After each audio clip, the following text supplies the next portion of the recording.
Good morning students. स्वागत है एक बार फिर से आप सभी का हमारे इस यूट्यूब चैनल पे। और आज हम एक नए चैप्टर की शुरुआत कर रहे हैं। चैप्टर का नाम है परमाणु की संरचना, स्ट्रक्चर ऑफ एटम। पिछले चैप्टर में हमने अणु और परमाणु के बारे में जितने इंपॉर्टेंट पॉइंट थे लगभग वो मैंने सारे कवर करवा दिए। फिर भी अगर ऐसा कोई पॉइंट जो रह गया हो, जो आपको समझ में नहीं आया हो, तो उसके बारे में आप हमें कमेंट या रिप्लाई करके पूछ सकते हैं। बात करते हैं इस चैप्टर की। तो ये जो चैप्टर है इसमें हमें ये देखना है कि परमाणु जो होती है उसकी संरचना कैसी होती है, परमाणु कैसे बना है, किससे बना है, किस किस से मिलकर बना है। और इसके बारे में मैंने पिछले चैप्टर में भी थोड़ा सा डिस्कस कर दिया था कि परमाणु होते हैं उसमें 3 प्रकार के कण पाए जाते हैं। और 3 प्रकार के कण कौन कौन से हैं? प्रोटॉन, न्यूट्रॉन और इलेक्ट्रॉन। तीनों की मैंने पोजीशन भी बताई थी पिछली क्लास में। मैंने जो पिछला चैप्टर था उसमें मैंने तीनों की पोजीशन भी बता दी थी कि तीनों कहाँ कहाँ उपस्थित होते हैं और क्या क्या उनका फंक्शन रहता है। तो चलिए, परमाणु जो होता है उसमें 3 कण पाए जाते हैं जिनको परमाणविक कण कहा जाता है। क्या कहा जाता है? परमाणविक कण कहा जाता है उनको। और 3 कण कौन कौन से हैं? पहला जो है हमारे पास वो तो है प्रोटॉन। पहला कौन सा है? प्रोटॉन। दूसरा है न्यूट्रॉन और तीसरा है इलेक्ट्रॉन। ठीक है, 3 कण हो गए। अब हम बात करते हैं इनकी कि इनकी खोज किसने की थी। तो प्रोटॉन की खोज की थी गोल्डस्टीन ने। कैसे की? कैनाल किरणों का उसने प्रयोग किया। कैनाल किरणों का प्रयोग किया प्रोटॉन को खोजने के लिए। आपसे ये क्वेश्चन बन सकता है कि प्रोटॉन को खोजने के लिए किन किरणों का प्रयोग किया गया? कैनाल किरणों का प्रयोग किया गया। किसने खोजा? गोल्डस्टीन ने खोजा। क्लियर? अच्छा, बात करते हैं हमारा जो नेक्स्ट है वो न्यूट्रॉन। न्यूट्रॉन की खोज किसने की? न्यूट्रॉन की खोज की थी चैडविक ने, जेम्स चैडविक ने। ठीक है, न्यूट्रॉन की खोज किसने की? जेम्स चैडविक ने। और जो परमाणु है, परमाणु में जो इलेक्ट्रॉन बच गए उन इलेक्ट्रॉन की खोज की थी जे थॉमसन ने। ठीक है, थॉमसन लिख रखा है, थॉमसन होता है। कैथोड किरणों का उसने प्रयोग किया। तो अगर आपसे पूछे कि इलेक्ट्रॉन की खोज में किन किरणों का प्रयोग किया गया? कैथोड का। प्रोटॉन की खोज में किन किरणों का प्रयोग किया गया? कैनाल किरणों का। ठीक है, प्रोटॉन की खोज किसने की? गोल्डस्टीन ने। इलेक्ट्रॉन की खोज किसने की? जे थॉमसन ने। न्यूट्रॉन की खोज किसने की? जेम्स चैडविक ने। समझ में आ गया? इतना ये आपको अगर समझ में आ गया तो चलिए आगे चलते हैं। आगे है परमाणु मॉडल। मॉडल क्या है कि सभी ने अपने अलग अलग तर्क दिए कि भाई परमाणु में ये होता है, परमाणु में ये पाया जाता है, यहाँ पे प्रोटॉन होते हैं, यहाँ पे न्यूट्रॉन होते हैं। तो इस तरीके से अलग अलग जो साइंटिस्ट थे, अलग अलग जो वैज्ञानिक थे, उन सभी ने अपने अपने विचार दिए, अपने अपने तर्क दिए। और उन्हीं के जो विचार विमर्श थे, उन्हीं के जो तर्क थे, उन्हीं से जो मॉडल बनाया गया वो अपने नाम पे बनाए गए। जैसे पहला मॉडल था थॉमसन का परमाणु मॉडल। ठीक है, तो परमाणु मॉडल के बारे में जो सबसे पहले जो मॉडल बताया था, सबसे पहले जो बताया था परमाणु के बारे में, वो बताया था, किसने बताया था सबसे पहले? बताओ शाबाश। डाल्टन ने बताया था सबसे पहले। सबसे हमने पढ़ा था ना पिछली क्लास में, डाल्टन ने पढ़ाया था। डाल्टन का परमाणु सिद्धांत हमने पढ़ा था, तो डाल्टन ने बताया था।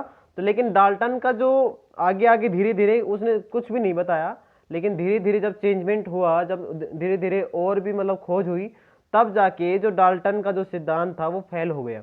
और फिर उसके बाद नए नए साइंटिस्ट निकल के आए। और जो पहला साइंटिस्ट था वो थॉमसन, जिसने परमाणु मॉडल के बारे में बताया। उसके बाद फिर उसका भी मतलब कुछ समय तक तो चला, लेकिन फिर वो भी फेल हो गया। उसके बाद फिर आए रदरफोर्ड। रदरफोर्ड ने अपना परमाणु मॉडल बताया। फिर उसके बाद आया बोर। ठीक है, बोर साइंटिस्ट था, इसका परमाणु मॉडल ठीक हुआ और इसके परमाणु जो मॉडल था वो विश्वास करने लायक था, इसलिए इस परमाणु मॉडल को प्राथमिकता दे दी। अब बात करते हैं इसके जो नेक्स्ट हैं, इनके सभी की हम डिटेल से वर्णन करेंगे। अब तो हम थोड़ा सा इसमें बता रहे हैं कि चैप्टर में हम क्या क्या पढ़ने वाले हैं। नेक्स्ट है विभिन्न कक्षाओं में इलेक्ट्रॉनों का विवरण, इलेक्ट्रॉनों को बिखेरना।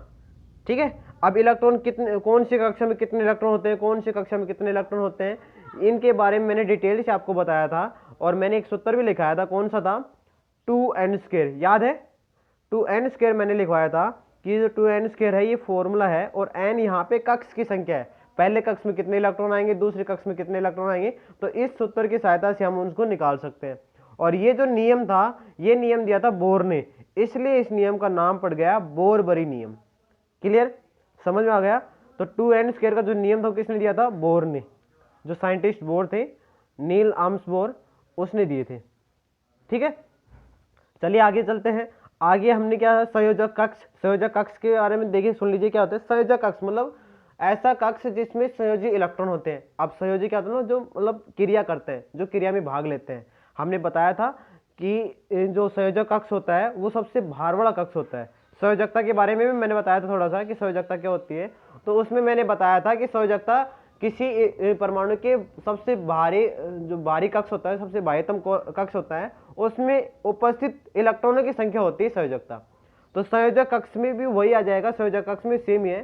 संयोजक कक्ष क्या है? जिसमें संयोजक इलेक्ट्रॉन पाए जाते हैं, संयोजी इलेक्ट्रॉन पाए जाते हैं। और संयोजक कक्ष के बारे में कैसे डिफाइन करेंगे? किसी परमाणु का सबसे भार वाला कक्ष, किसी परमाणु का बाह्यतम कक्ष क्या कहलाता है? संयोजक कक्ष कहलाता है।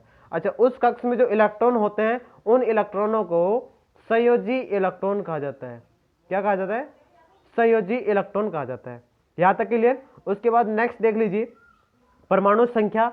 तो परमाणु संख्या के बारे में मैंने पिछली क्लास में, जो पिछला चैप्टर था उसमें मैंने बताया था परमाणु संख्या कैसे निकालते हैं। परमाणु संख्या परमाणु में उपस्थित प्रोटॉन की संख्या होती है, ये मैंने बता दिया था आपको। ठीक है, और द्रव्यमान की संख्या, द्रव्यमान मैंने बताया था प्रोटॉन और न्यूट्रॉन दोनों का सम होता है। तो प्रोटॉन और न्यूट्रॉन दोनों का सम क्या कहलाता है? परमाणु द्रव्यमान। ठीक है, द्रव्यमान संख्या इन दोनों को जोड़ होती है और परमाणु संख्या प्रोटॉनों की संख्या होती है। समझ में आ गया?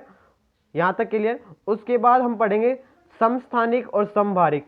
दोनों में एक ही डिफरेंस है, वो डिफरेंस आपको याद रखना है। ठीक है, आपको इतना याद रखना, आज आपको लिखना भी कुछ भी नहीं है, आज आपको लिखना कुछ भी नहीं है। आपको जो लिखना है वो मैं लास्ट में बताऊंगा अभी। ठीक है, अब तक जो मैंने बताया उनमें से कुछ नहीं लिखना है। समस्थानिक के बारे में बताएं तो समस्थानिक क्या है? एक समान परमाणु संख्या पर भिन्न द्रव्यमान संख्या। अब इसको कैसे समझोगे? समस्थानिक क्या होते हैं? वो परमाणु होते हैं जिनकी परमाणु संख्या तो समान होती है लेकिन द्रव्यमान संख्या अलग होती है।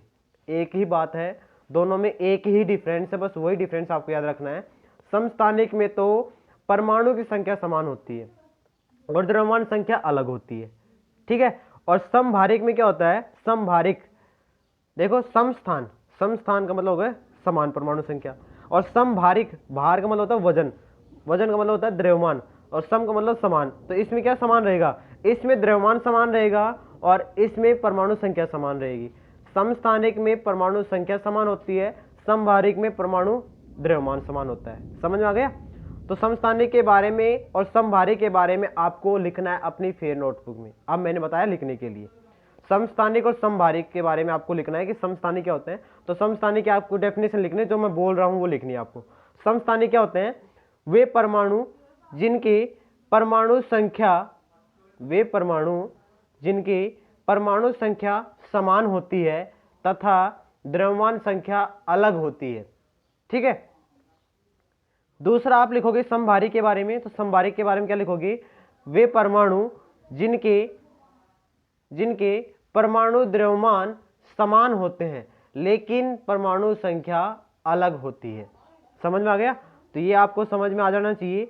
ये चैप्टर के पूरा विवरण था और इसी ये जितने भी पॉइंट हमने डिस्कस किए, इन्हीं पॉइंट में, ये जो पॉइंट है इन्हीं को हम डिस्कस करेंगे हमारे इस चैप्टर में।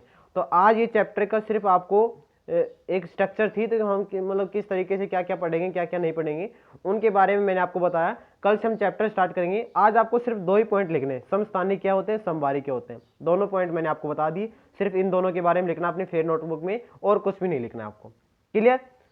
तो चलिए मिलते हैं नेक्स्ट क्लास में, तब तक के लिए नमस्कार।